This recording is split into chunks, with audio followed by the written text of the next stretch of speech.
2024. Friday, March 8th, 20...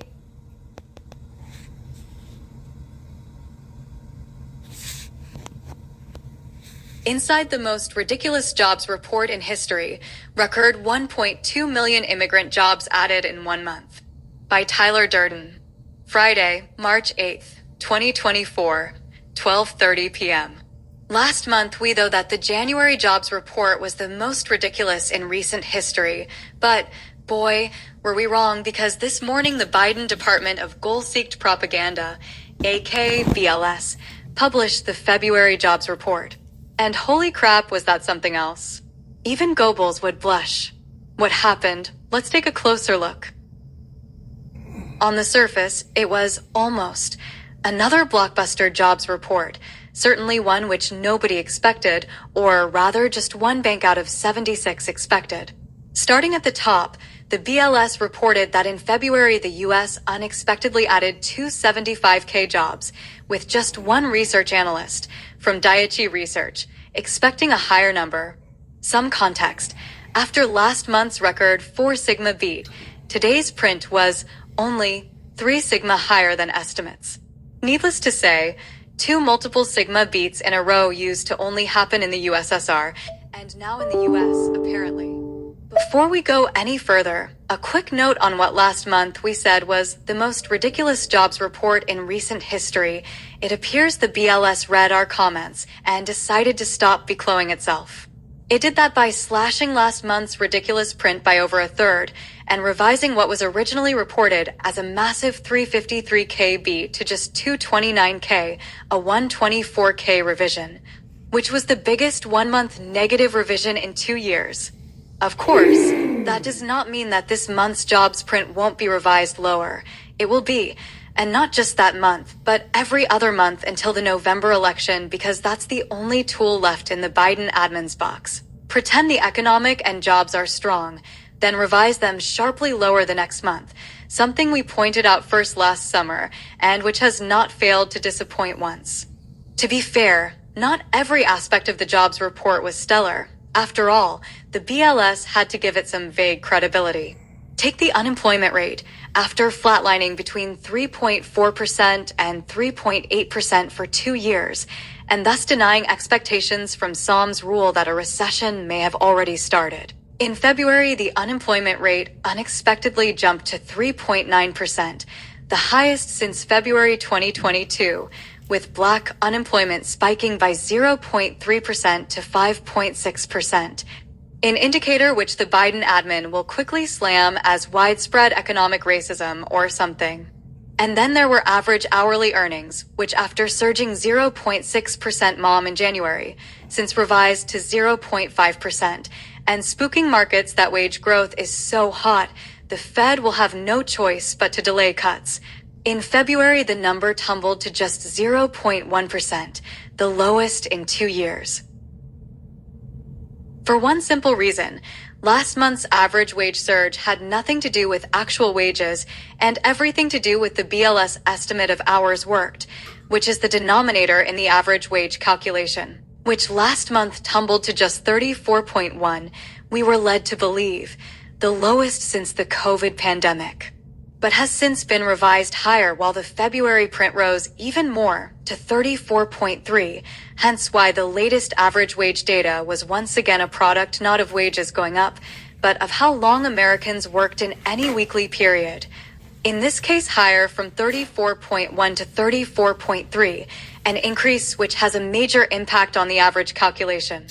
While the above data points were examples of some latent weakness in the latest report, perhaps meant to give it a sheen of veracity, it was everything else in the report that was a problem, starting with the BLS's latest choice of seasonal adjustments. After last month's wholesale revision, which have gone from merely laughable to full clowns how, as the following comparison between the monthly change in BLS and ADP payrolls shows.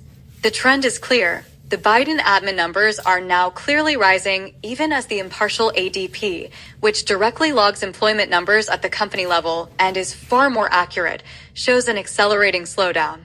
But it's more than just the Biden admin hanging its success on seasonal adjustments.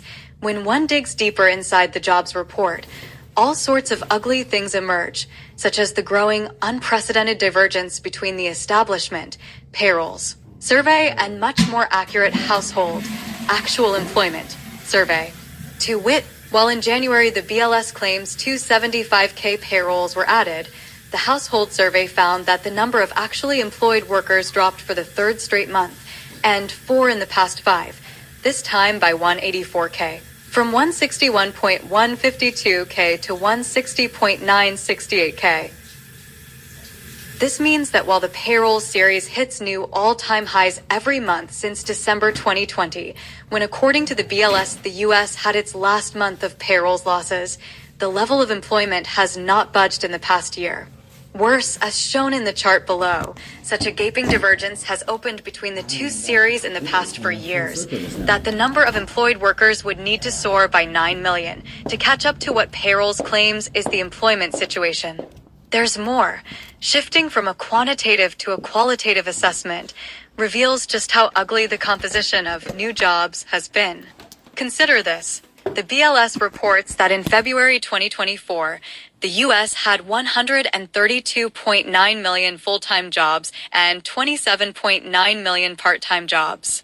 Well, that's great, until you look back 1 year and find that in February 2023, the U.S. had 133.2 million full-time jobs, or more than it does 1 year later.